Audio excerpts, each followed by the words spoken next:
नमस्कार, आप देख रहे हैं आरजे मीडिया लाइव। बिष्टुपुर थाना पुलिस ने शुक्रवार दोपहर गुप्त सूचना के आधार पर साउथ पार्क चिन्मया स्कूल के पास से एक युवक को अवैध हथियार के साथ गिरफ्तार किया।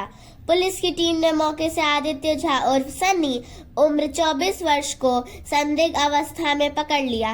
तलाशी के दौरान उसकी जींस के कमर में एक देसी पिस्टल और पॉकेट से 3 जिंदा गोली बरामद हुई। आज दोपहर 12:30 में वरीय पुलिस अधीक्षक महोदय को ये सूचना मिली कि साउथ पार्क चिन्मया स्कूल के पास एक संदिग्ध व्यक्ति है जिसके पास हथियार होने की आशंका है।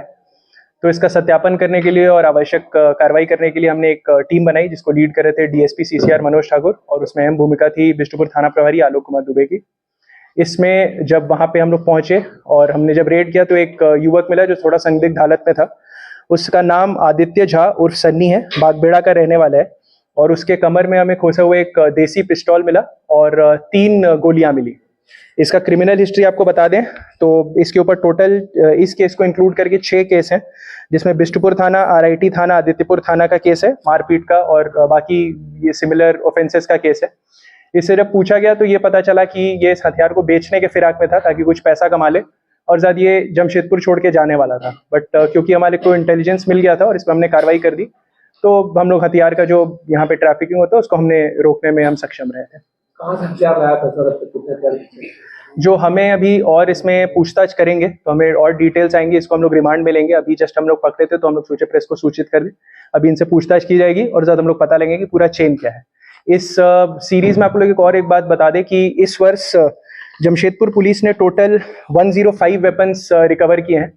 इसमें जो पुलिस की प्रोएक्टिविटी ज्यादा दिखाता है वो ये दिखाता है कि 105 में से 49 ऐसे हथियार हैं जो घटना के बाद हुए हैं। बाकी हमारे जितने भी वेपन्स हैं अप्रोक्सीमेटली 56 वेपन्स ये बिना किसी घटना के हैं। तो ये घटना के पहले ही हमने पकड़ लिया सिंपली इंटेलिजेंस के बेसिस पे। और इसमें कल वरीय पुलिस अधीक्षक महोदय के द्वारा क्राइम मीटिंग में कुछ बहुत नेसेसरी इंस्ट्रक्शंस दिए गए हैं। पहला ये है कि यदि किसी के पास भी हथियार होगा तो हम लोग उसमें ये मानेंगे कि वो एक ऑर्गेनाइज्ड क्राइम गैंग का पार्ट है, क्योंकि उसको हथियार अगर मिल रहा है तो ऑर्गेनाइज्ड क्राइम गैंग का है और बीएनएस के और जितने भी कड़े सेक्शंस उस पर लगाए जाएंगे। सेकेंडली ये रहेगा कि we have 0 tolerance for weapons. तो ये हमारा आपके माध्यम से अपील रहेगा कि यदि आपको कोई भी ऐसे करता है कि एक हथियार रख लो, ये कर लो, जैसे हमें पता चल जाएगा आपके पास हथियार और जैसे ही पता चलेगा आप पे सबसे कड़ी कार्रवाई जो पॉसिबल होगी हम लोग करेंगे and will ensure conviction in this case, जिसमें मिनिमम 10 साल का सजा होता है। तो we have no tolerance for weapons और हमारा अब ये एम है कि जमशेदपुर को एंटायरली वेपन मुक्त बनाना है। वो उसमें मेहनत लगेगा बट हम लोग मेहनत करने के लिए तैयार है। सर इतने हथियार कहाँ से आ रहे हैं सर? किस रास्ते से? किसको क्यों बिक्री करने आया? ये हम लोग मतलब इवेंचुअली ऐसा हुआ था कि किसी और को बेचने जा रहा था बट हमें पहले सूचना मिल गई। जिसे ये बेचने जा रहा था उसी के थ्रू हमें आइडिया लग गया था चीजों का।